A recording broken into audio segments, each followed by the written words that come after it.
할렐루야. 오늘 또 함께 예배에 오신 여러분 너무 환영하고요.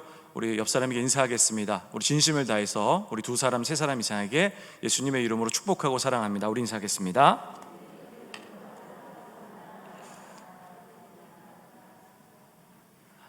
우리 성도님 삶 가운데 소망의 하나님의 은혜가 넘치시기를 예수님의 이름으로 축복합니다.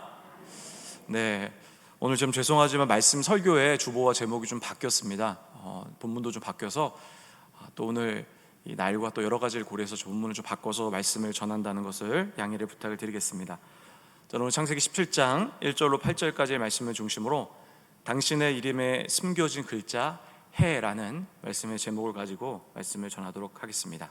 당신의 이름에 숨겨진 글자 해라는 말씀의 제목입니다.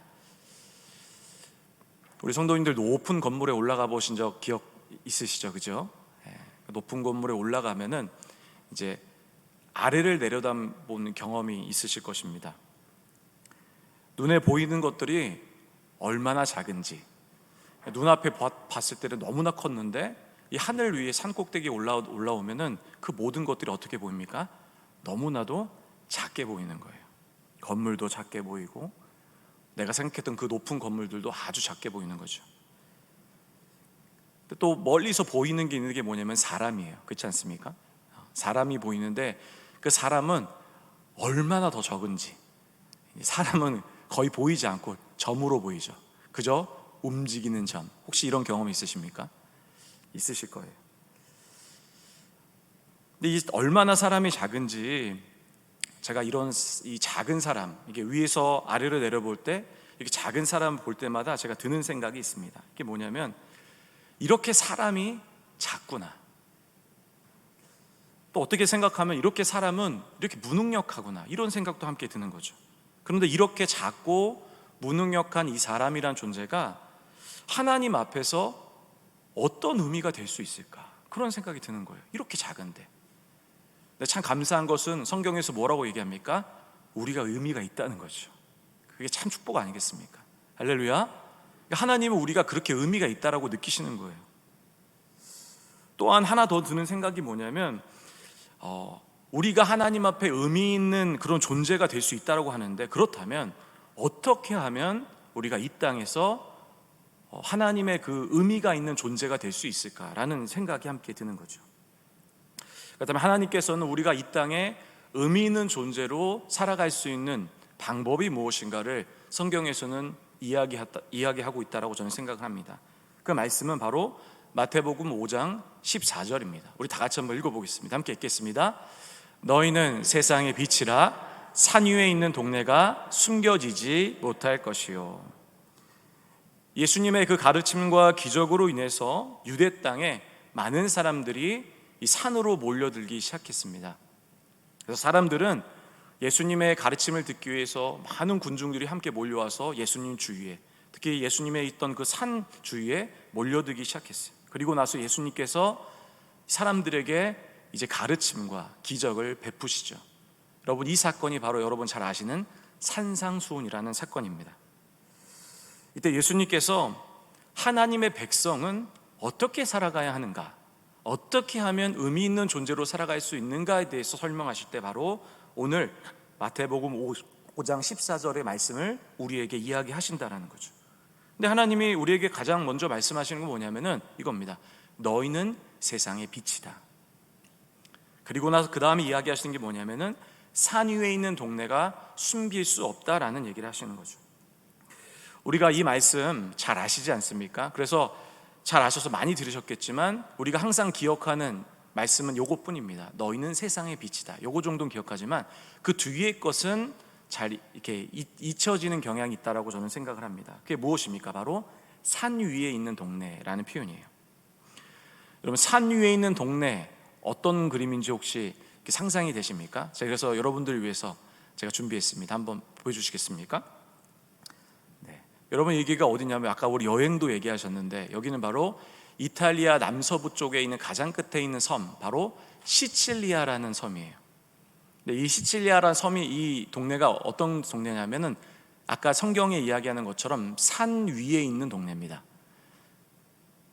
여러분, 요 정도라고 한다면, 이 정도라고 한다면 숨겨지겠습니까? 안 숨겨지겠습니까? 안 숨겨지죠. 그렇지 않습니까? 산 위에 있다고 하지만 오히려 산 위에 있기 때문에 더욱더 잘 보이는 그 마을이 바로 산 위에 있는 동네라는 거예요. 여러분, 이 이야기를 통해서 우리에게 무엇을 이야기하는 거냐면 우리가 바로 숨겨질 수 없는 동네라는 겁니다. 우리는 참으로 연약하고 그리고 아주 작은 존재이죠. 때로는 우리 스스로 봤을 때 난 어떤 가치가 있을까라는 생각이 들 때가 있는데 우리 존재가 바로 이런 나타낼 수 있는 존재다. 세상에 드러내야만 하는 존재다. 다시 얘기하면은 이 땅에 의미가 될 수 있는 존재라는 것을 우리에게 이야기하는 거죠. 그렇다면 한 번 더 생각해 볼 게 무엇입니까?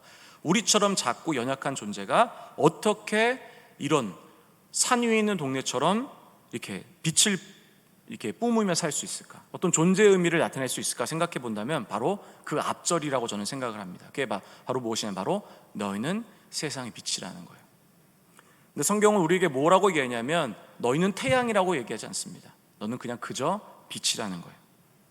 이런 빛이라는 표현을 통해서 우리가 생각할 수 있는 게 뭐냐면 이런 거죠. 우리는 스스로 빛을 낼 수 없지만 태양이란 존재가 우리에게 빛을 비췄을 때 빛이란 존재가 될 수 있듯이 하나님이란 존재가 있다면 우리는 의미 있는 존재가 될 수 있다는 거죠. 그렇지 않겠습니까? 세상 속에서 하나님의 빛을 받아 그리고 그 빛을 세상에는 저는 존재, 그게 누구냐? 바로 오늘 예배 오신 여러분, 바로 하나님의 백성 그리스도인이라는 거죠. 다시 말하면 하나님의 주신 것을 받아서 세상에 전해주는 존재, 그 존재가, 그리고 이를 통해 이 땅에 의미 있는 존재가 되는 사람들이 바로 그리스도인이라는 거죠. 저는 여러분 오늘 본문을 중심으로 바로 우리가 무엇을 받아서 무엇을 전해야 하는지에 대해서 오늘 말씀을 전하도록 하겠습니다. 본론의 이 본문의 이야기를 좀 드리도록 하겠습니다. 하나님께서는 이 아브라함과 처음 만나셔서 아브라함에게 창세기 12장에 보시면 약속을 하십니다. 언약을 맺으셔요.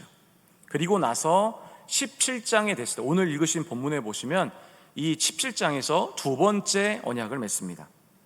근데 여러분 12장에서 이루어진 언약보다 17장에서 이루어진 언약이 훨씬 더 확장된 언약임을 우리가 본문을 통해서 알 수 있습니다. 먼저 우리 12장 2절을 제가 읽어드리겠습니다. 12장 2절을 먼저 보면 이렇게 얘기합니다.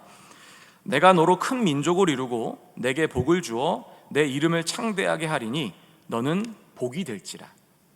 자, 기억하시죠? 그 다음에 17장 6절입니다. 제가 읽어드리겠습니다. 내가 너로 심히 번성하게 하리니 내가 내게서 민족들이 나게 하며 왕들이 내게로부터 나오리라. 이렇게 얘기하는 거예요. 어떻게 확장이 되냐면 이렇게 확장이 됩니다. 큰 민족을 이루는 사람에서 바로 왕들이 나오는 큰 민족, 이렇게 확장이 돼요. 그저 숫자만 많았던 한 민족이 된다고 얘기했는데 그 이후에 17장에서는 아브라함이 어떤 일이 있는지 모르겠지만 바로 확장이 되어서 왕들이 나오는 민족이 될 거라고 말씀을 하시는 거죠. 뿐만 아니라 17장 7절에 보시면 이 언약이 영원한 언약이 되는 거예요. 영원한. 원래는 아브라함과 1대1로 맺었던 그 계약이 이제는 내 후손과 맺는 영원한 예약이 됐다. 이 언약이 되었다. 이것이 바로 큰 차이점이라는 거죠. 왜 그랬을까요? 도대체 아브라함은 어떤 일이 12장과 17장 사이에서 어떤 일이 있었길래 하나님은 더 큰 복을 주셨을까? 그 이유는 무엇이냐면 바로 아브라함의 믿음이 성장했기 때문이라는 거죠. 믿음이 성장했기 때문에 아브라함에게 하나님은 더 복을 주신 거죠. 여러분, 믿음이 온전한 사람들에게 더욱더 온전해질수록 하나님은 축복을 주시는 분이십니다. 왜 그렇습니까? 받아도 문제가 없기 때문에 그래요. 축복을 줘도 얘들은 그대로 하나님 백성으로 잘 살아가겠구나, 타락하지 않겠구나라고 생각하면서 주는 그 복이 하나님이 주신 복이라는 거죠. 사랑하는 성도님들, 하나님은 우리에게 복을 주시는 분임을 우리가 기억해야 됩니다. 그런데 어떻게 복을 주시는 거냐면 바로 우리의 믿음이 성장할수록 복을 주시는 거예요. 이게 진짜 축복이라는 거죠. 여러분, 우리가 어느 날 생각할 때, 복이라는 것을 생각할 때 어느 날 갑자기 아무 일도 없었는데 하늘에서 뭔가가 탁 떨어지고 하늘에서 금덩이가 떨어지는 이런 것, 마치 이런 것들만 축복이라고 생각하지만 성경에서 말하는 복은 시기와 크기는 사실 큰 상관이 없습니다. 진짜 복은 무엇이냐면 우리의 믿음이 성장할수록 이 세상적인 것을 받는 것, 이것이 진짜 축복이라는 거예요. 그러기 여러분, 만약에 우리 성도님들이 하나님 앞에 내가 정말 축복을 받고 싶다라고 말씀하신다면, 원하신다면 여러분, 우리는 무엇을 구해야 하겠습니까? 믿음을 구해야 하는 거죠. 하나님, 저에게 믿음을 주옵소서. 그러면 하나님께서 우리에게 마음껏 아주 마음 놓이고 상태로 복을 주실 수 있는 것이라는 거죠. 여러분, 드디어 하나님께 큰 복을 약속받게 된 아브람과 그리고 사레에게 하나님께서 한 가지 더 선물을 주세요. 바로 그것은 무엇이냐면 이름을 주신다라는 거예요. 여러분 잘 아시죠? 우리가 주일학교 때 배웠던 것처럼 우리가 늘 말하는 표현은 아브람과 사라라고 표현하지만 이것은 이름이 변경된 거 아니겠습니까? 그 전에 이름은 무엇입니까? 아브람과 사레예요. 하나님은 아브람을 아브라함으로 바꾸시고 그리고 사레를 사라로 바꾸시는 그 이름을 새로 주셨다는 거예요. 그러면 여러분, 도대체 이름을 바꾼 것이 도대체 어떤 의미로서 복이라고 우리가 생각할 수 있는가에 대해서 제가 이야기를 드리도록 하겠습니다. 여러분, 왜 그러냐면 히브리 사람들에게는 그 이름이라는 것은 어떤 것을 의미하냐, 곧 그 사람의 본질을 의미해요. 즉 이름을 새로 주었다는 것은 이 사람의 존재의 본질을 바꾸겠다라는 하나님의 의지가 담겨 있다는 거예요. 그러니까 예를 들면은 여러분, 아브람의 손자였던 야곱이라는 사람이 있습니다. 창세기 35장 10절에 보시면 하나님께서 야곱의 이름을 바꾸시죠. 35장 10절입니다. 하나님이 그에게 이르시되 내 이름이 야곱이지만은 내 이름을 다시는 야곱이라 부르지 않겠고 이스라엘이 내 이름이 되리라 하시고 그가 그의 이름을 이스라엘이라고 불렀다라고 성경은 기록하죠. 여러분, 야곱이라는 보통 원래 이름은 여러분 잘 아시겠지만 원래 이 야곱의 이름은 뜻은 뒤꿈치를 잡은 자라는 뜻이 있습니다. 그리고 한 가지가 더 있는데 무엇이냐면, 좀 죄송합니다, 사기꾼이라는 뜻이 있습니다. 여러분, 실제로 야곱은 자기의 이름처럼 살았죠. 어땠습니까? 야곱이 태어날 때 자신의 쌍둥이 형인 에서의 발꿈치를 잡고 태어났고, 또한 자기 형에게는 사기를 쳤습니다. 배고팠던 에서에게 형, 팥죽 하나 줄 테니까 형이 장자권 나한테 주지 않겠어? 사기를 친 거죠. 그렇지 않습니까? 원래 누가 받아야 되는 것입니까? 장자가 받아야 되는 것이었는데 에서가 받아야 할 것을 사기를 쳐서 바로 장자권을 받아낸 사람. 그러니까 야곱이 자신의 이름처럼 살아갔다는 것을 우리가 알 수 있죠.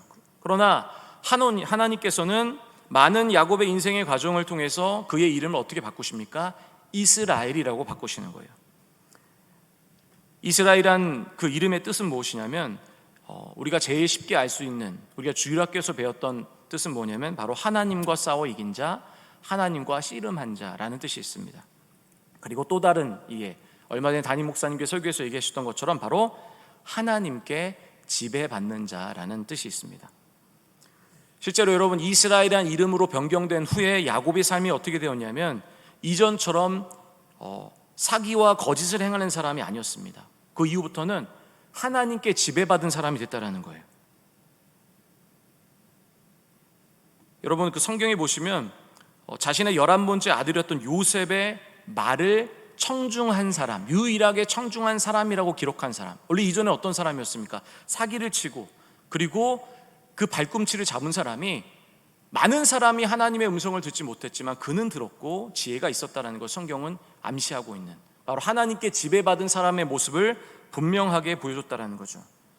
그럼 이처럼 야곱이 이스라엘로 이름을 변경되었듯이 바로 이 이름의 변경이라는 것은 존재의 변화라는 것을 우리가 생각할 수 있다는 거죠.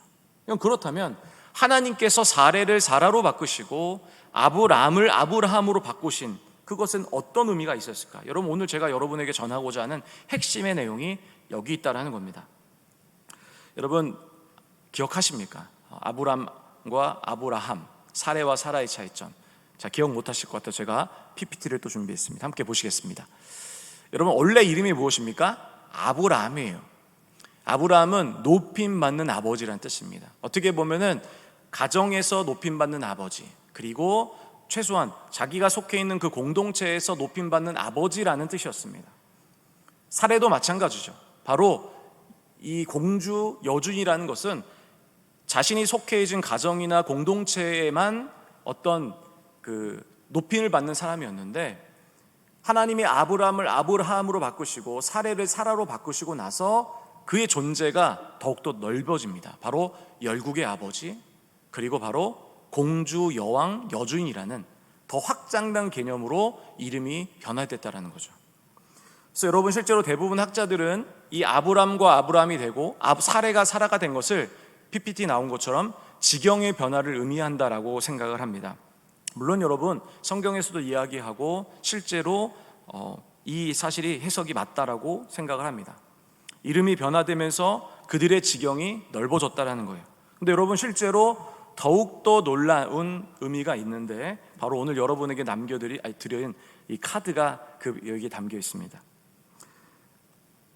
바로 아브람과 아브라함이 되고, 그리고 사레가 사라가 될 때는 실제로는 히브리어에 바로 이 두 사람의 이름에는 이 한 글자가 들어가 있었습니다. PPT를 한번 보시겠습니다. 여러분 보이십니까? 아브람과 아브라함. 잘 안 보이시죠? 혹시 잘 보이십니까? 크게 보이니까 보이시겠네요. 아브람과 아브라함, 사레와 사라라는 히브리어를 보시면 중간에 한 글자가 들어간 것을 볼 수 있습니다. 찾으셨습니까? 찾으셨죠? 바로 그 글자가 여러분에게 드린 카드 이겁니다. 바로 해라는 글자예요. 그러니까 실제로 아브라함이 아브라함이 되고 사레가 사라가 될 때는 하나님은 바로 그 이름 가운데 이 한 글자를 넣어주셨다는 거예요. 그런데 여러분, 이 해라는 글자가 우리에게 엄청난 은혜를 주고 의미를 우리에게 주고 있다는 거예요. 여러분, 그 다음 PPT 보여주시겠습니까? 좀 자세히 잘 보이시죠? 여러분, 이 해라는 글자 여기 보시면 이게 히브리어 해라는 글자거든요. 근데 이거 보시면은 이건 조금 뭐하고 닮아 있냐? 여기 뭔가 공간과 갇혀 있는 공간처럼 보이지 않습니까? 여러분, 실제로 히브리어 해가 이 글자가 만들어져 초성 첫 번째 글자는 저기 나온 구멍 보이지 않습니까? 이 구멍이 훨씬 더 작았습니다. 그런데 우리가 철자로 쓸 때는 이게 좀 확장된 거죠. 여기 보시면 이 속 공간 안에 사람이 갇혀 있다라고 한번 생각해 보시기 바랍니다. 그렇다면 여러분, 저 작은 구멍이 어떤 역할을 할까요? 마치 이런 거 아니겠습니까? 한 줄기 빛, 마치 그 영화에서 본 것처럼 한 줄기 빛이 들어오는 구멍일 것이고, 그리고 만약에 저 공간이 꽉 막혀 있다라고 한다면 저 속에서 저를 통해서 무엇을 할 수 있겠습니까? 숨을 쉴 수 있겠죠. 그래서 여러분, 실제로 이 히브리어 해자는 어떤 뜻을 갖고 있냐면은 호흡이라는 뜻이 있고, 그리고 빛이라는 뜻이 있습니다. 그리고 마지막으로 한 가지 뜻이 있는데 그게 무엇이냐면, 실제적으로 유대인들이 사용하는 이 해의 단어의 뜻은 무엇이냐면, 어떤 의미로 사용하냐면 소망이라는 뜻으로 사용합니다. 소망. 여러분, 글자와 참 너무 잘 어울리지 않습니까? 실제로 바로 아브라함이란 이름 속에는 바로 이 소망이라는 글자가 들어갔고, 사라에도 바로 이 소망이라는 글자가 들어갔다는 거죠. 여러분, 하나님께서 왜 아브라함과 이 사라에게 그 이름 속에 소망이라는 단어를 넣어주셨을까요? 여러분, 좀 뭔가 특별하지 않습니까? 하나님은 왜 그들에게 단어를 남겼을까? 그것은 무엇이겠습니까? 바로 그들에게, 이제 그들이 하나님 백성이 되었기 때문에 바로 내가 너에게 소망이라는 단어를 넣어주고 싶었다는 거예요. 하나님은 단순히 이름을 바꾸신 것이 아니라, 혹시 너가 이전에는 소망이 없는 존재였다라고 한다면 이제는 너가 나의 하나님 백성이 되었고 나는 너의 하나님이 되었기에 나는 이제 너에게 무엇을 주기 원하냐면은 소망을 주기 원한다는 거죠. 여러분, 아브라함이 우리의 믿음의 조상이라고 이야기하지 않습니까? 도대체 이게 무슨 이야기냐? 바로 이런 의미 아니겠습니까? 바로 아브라함이 우리에게 믿음의 조상이라는 것은 우리도 그 믿음에, 우리가 직접적인 혈육 관계는 아니지만 바로 그의 모습을 닮았다는 거죠. 동일하다라는 거예요. 다시 말하면 하나님께서는 하나님 백성이 된 존재 모두에게, 아브라함에게만 주신 것이 아니라 하나님 백성으로 살아가는 모든 사람에게 바로 이런 소망의 글자를 남겨주셨다는 거예요. 예수 그리스도를 믿게 되면 우리에게는 바로 이런 소망이 우리에게 담겨 있다는 거죠. 여러분, 제가 청년교회 올해부터 부임하지 않았습니까? 오래된 시간이 진짜 오래된 것 같은데, 제가 청년들 만나면 드는 생각이 뭐냐면 소망이 안 보인다라는 거예요. 왜냐하면 여러분, 왜 그렇습니까? 미래가 암울하지 않습니까? 보이지 않는 미래. 또 취업이 어려운 청년들, 어떻게 무엇을 살아가야 되는, 뭘 먹고 살아가야 되는가, 그런 고민들이 특별히 코로나를 겪으면서 너무나도 많이 일어나고 있다는 거예요. 사실 여러분, 소망이란 단어라기보다는 오히려 어떤 단어가 어울리는 세대겠습니까? 바로 두려움, 불안, 이런 것이 훨씬 더 어울리는 세대라는 거죠. 실제로 우리도 그렇지 않습니까? 나는 어떻게 살아야 되는 건가? 그러나 하나님께서는 이렇게 현실의 미래가 보이지 않는 하나님 백성들에게 무엇을 주기 원하셨냐? 아브라함도 그랬거든요. 보이지 않는 미래 속에 두려움 가운데 살았을 때 하나님은 그의 이름 가운데 소망이라는 글자를 넣어줬다는 거죠. 사랑하는 성도님들, 우리 성도님 가운데도 바로 이 소망이란 단어를 넣어주셨다는 사실을 기억해야만 합니다. 여러분, 이 단어는 세상의 모든 사람에게 주는 것이 아니에요. 누구에게만 주는 거냐면 바로 하나님 믿는 백성에게만 주시는 특권임을 우리가 분명하게 기억해야 한다는 거죠. 우리 사랑하는 성도님 이름 속에 담겨 있는 이 소망이라는 글자가 여러분 삶 가운데 일어나시기를 주님의 이름으로 축복합니다. 그렇다면 도대체 하나님은 어떤 소망을 주실까? 여러분, 우리가 성경에서 개역개정에서 소망이라는 단어를 검색을 하면 85번 정도 사용이 되는데, 여러분, 이 85번의 이 소망이라는 이 성경 구절이 거의 유사한 표현을 씁니다. 예를 들면 이겁니다. 시편 39편 7절에 보면은 이렇게 얘기합니다. 주여, 이제 내가 무엇을 바라리요? 나의 소망은 주께 있나이다. 우리의 소망은 오직 하나님께 있다는 거죠. 디모데전서 1장 1절입니다. 우리 다 같이 한번 읽어보겠습니다. 함께 읽겠습니다. 우리 구주 하나님과 우리의 소망이신 그리스도 예수의 명령을 따라 그리스도 예수 사도된 바울은, 여러분 여기서 보시면 소망이라는 단어는 무엇과 어울리고 있습니까? 하나님이. 그러니까 다시 말하면 성경은 소망을 무엇이라고 얘기하냐면 바로 하나님 그 자체라는 거예요. 그리스도인들에게 모두 다 하나님이 함께 하신다라는 특별함이 우리에게 있다라는 거죠. 여러분, 세상에서 말하는 소망의 의미는 무엇입니까? 물질적인 거죠. 물질적 바램들, 이런 것들을 소망으로 여기죠. 그러나 여러분, 이런 물질적이라는 것은 여러분 잘 아시겠지만 얼마나 제한적이고 그리고 예측 불가능합니까? 그러나 하나님께서는 이런 것을 우리에게 소망을 주시는 것이 아닙니다. 하나님은 진짜 소망을 주시는 거죠. 이 모든 것을 가능하게 하시고 우리의 삶을 영원히 책임지시고 이끌어 가실 바로 그 하나님 자체를 우리 소망으로 주셨다는 거죠. 여러분, 성경은 하나님의 존재에 대해서 아주 여러 가지로 표현해요. 그 중에 하나님의 이름이 하나가 뭐냐면은 전능하신 하나님이라는 거죠. 여러분, 이 전능하신 하나님이라는 이름은 우리에게 무엇을 주냐면 신뢰를 주는 거예요. 왜 그렇습니까? 이 엘샤다이, 전능의 하나님은 무엇인지 할 수 있는 하나님을 표현하기 때문이에요. 하나님은 무소불위하시고 전지전능하시고 어떤 상황이 있을지라도 우리를 구원하실 수 있는 그 능력의 하나님을 나타내는 그 이름이 엘샤다이 하나님, 전능하신 하나님이라는 거죠. 그렇기에 여러분, 이 엘샤다이라는 이 하나님 앞에 우리가 드릴 수 있는 게 무엇입니까? 우리가 의지할 수 있는 게 무엇입니까? 소망이라는 거죠. 그렇지 않습니까? 이 땅에서 하나님은 엘샤다이라는 하나님으로서 우리에게 소망을 주신 하나님이라는 거죠. 또한 우리에게 주신 하나님의 이름이 하나 더 있습니다. 그분의 이름은 바로 예수 그리스도죠. 그 하나님은 이 땅에서뿐만 아니라 바로 우리 죽음 이후에서도 소망이 되시는 그 하나님이라는 거죠. 왜 그렇습니까? 우리를 너무나 사랑하셔서 십자가에 달리시고 그로 인해서 우리 죽음 이후에 영원한 생명을 주신 놀라운 이름이기 때문이라는 거죠. 그러기에 우리는 하나님을 소망으로 삼을 수 있는 사람이라는 거죠. 할렐루야. 그러니까 사랑하는 성도님도 하나님 이처럼 우리에게 진정한 소망이 될 수 있는 분이라는 거예요. 여러분, 사람이 소망을 가지고 살아가느냐 살아가지 않느냐는 매우 중요합니다. 여러분, 미국의 여론조사 기관인 갤럽이라는 곳에서 약 13년 정도 미국인들의 업무 의욕에 대해서 조사를 했습니다. 기본적으로 미국인들의 70%는요 기본적으로 일에 대한 낮은 의욕을 가지고 있다고 합니다. 그런데 나머지 30%의 사람들은 능동적으로 일하고 그리고 높은 생산성을 올리는 부류였는데 이들에게 아주 중요한 차이점이 있었다는 거예요. 그게 뭐냐면 바로 이겁니다. 더 나은 미래에 대한 한 가지 이상의 소망이라는 거예요. 다시 이야기하면은 그들 가운데 그 일을 함에 있어서 소망이 있느냐 없느냐가 그 사람의 일의 능률을 결정한다는 거죠. 그래서 여러분, 토마스 칼라이라는 사람 뭐라고 얘기했냐면 이렇게 얘기합니다.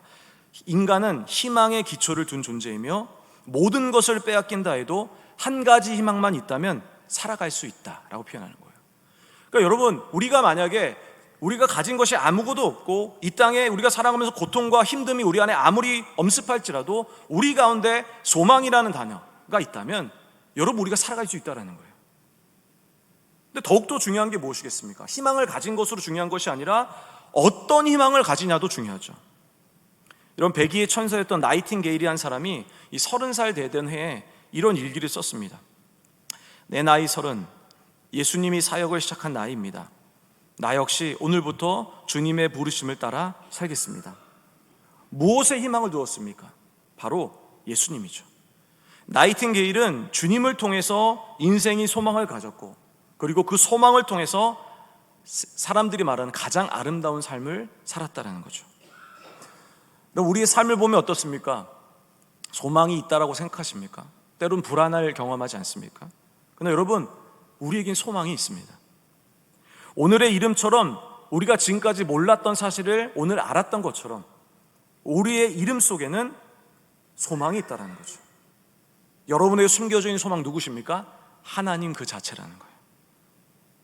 그런데 여러분, 우리가 지금 시대, 특별히 이 어려운 시대를 살아가면서 우리가 잃어버린 것이 있냐면 바로 이 소망 되신 하나님이라는 거예요.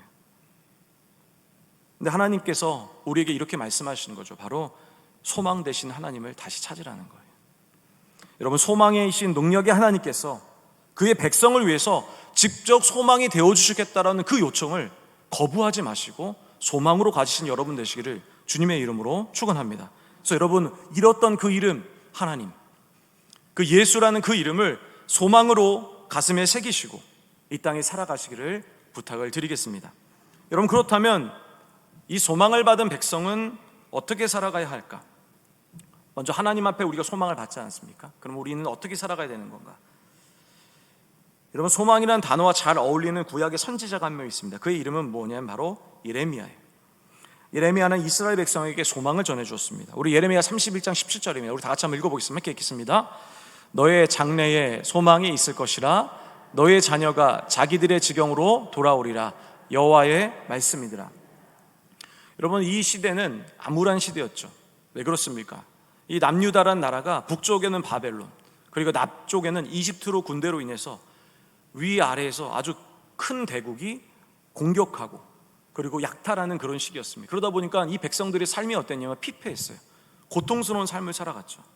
그래서 어땠습니까? 늘 불안한 거예요. 언제든지 내 가족의 생명을 잃을 수 있고 내가 내일 먹을 수 없다라는 그 두려움 가운데 살아갔어요.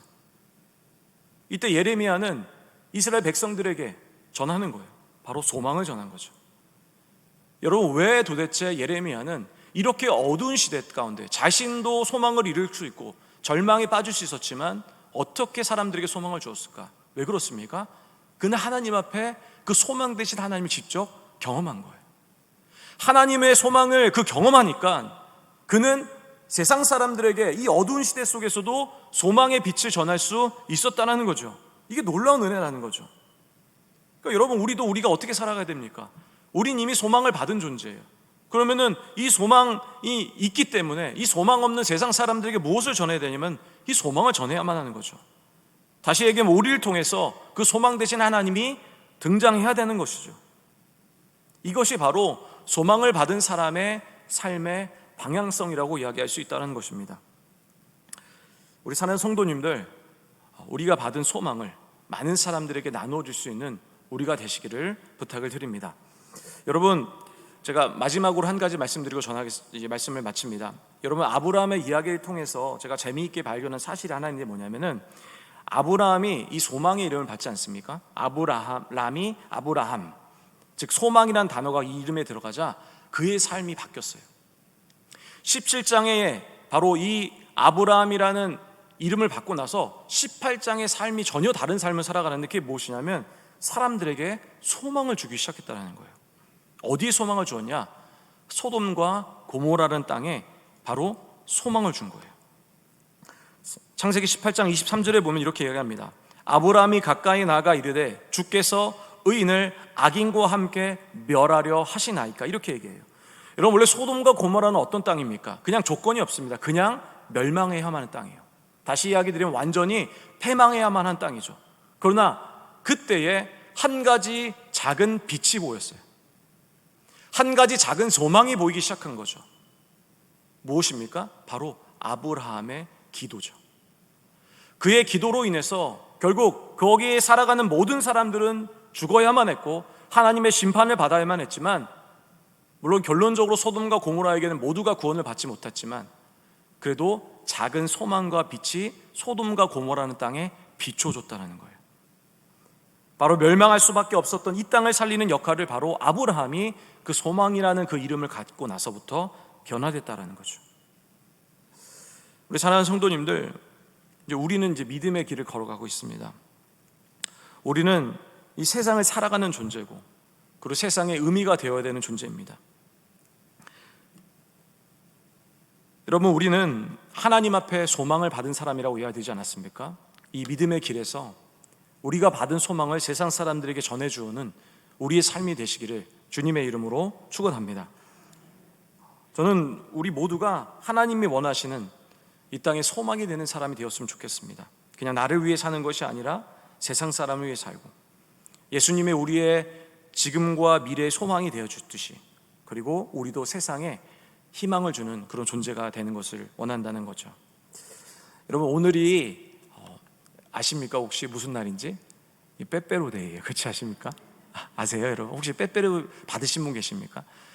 제가 여러분들에게 작은 카드를 준비했어요. 그래서 혹시 못 받으신 분이 계신다면 나가실 때 꼭 하나씩 받아가시기 바랍니다. 왜냐하면 여러분이 한 번 더, 여러분 이 시대가 참 어렵지 않습니까? 보이지 않는 것들, 두려움, 마스크를 쓰고 있다는 것 자체가 사람은 벌써 내가 두렵다라고 하는 것을 표현하는 거 아니겠습니까? 근데 여러분들에게 하나님은 무엇을 주기 원하시냐면 소망을 주기 원하세요. 여러분에게 암울함, 두려움을 주기 원하신 게 아니에요.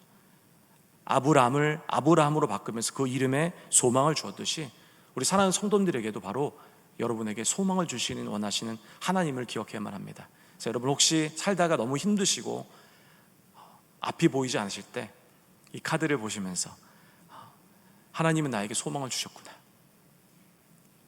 내가 절망에 살았을 때도, 우리 이전의 과거의 경험을 돌아보셔도 그렇지 않습니까? 절망의 가운데 나를 구원해 주신 하나님, 이 소망을 주신 그 하나님, 그 하나님이 여러분 삶 가운데 늘 함께 하시기를 주님의 이름으로 축원합니다. 우리 찬송가 우리 하겠습니다. 우리 찬송가 484장입니다.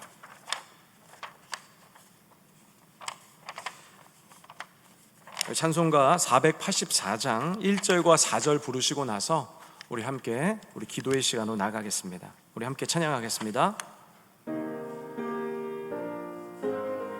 조금만 천천히 하겠습니다. 내 맘에 주여, 내 맘에 주여 소망 되소서. 주 없이 모든 일 헛되어라. 밤에나 낮에나 주님 생각, 잘 때나 깰 때 함께 하소. 한 번 더 하겠습니다. 내 맘에 주여 소망 되소서. 주 없이 모든 일 헛되어라. 밤에나 낮에나 주님 생각, 잘 때나 깰 때 함께. 우리 4절 하겠습니다. 영원한 주님, 내 승리의 주. 하늘의 기쁨을